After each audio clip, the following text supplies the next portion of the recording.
Barn Point Ranger Rear Bumper Installation Guide. Remove the original rear bumper. Remove the original wiring harness, radar and adaptive cruise control module.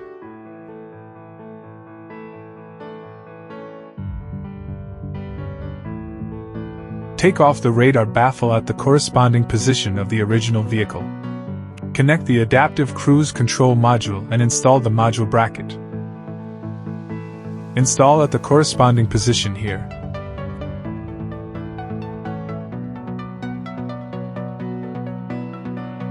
Install the radar.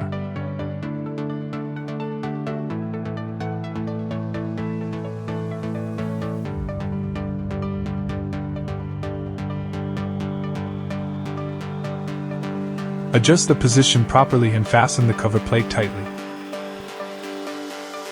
Mount the rear bumper on the vehicle. Tighten the original vehicle screws.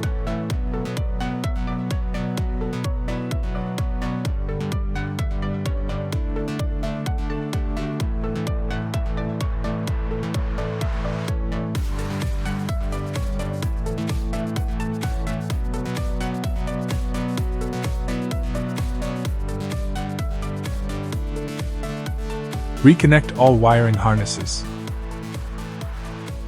This concludes the installation guide. Thank you for choosing Barn Point.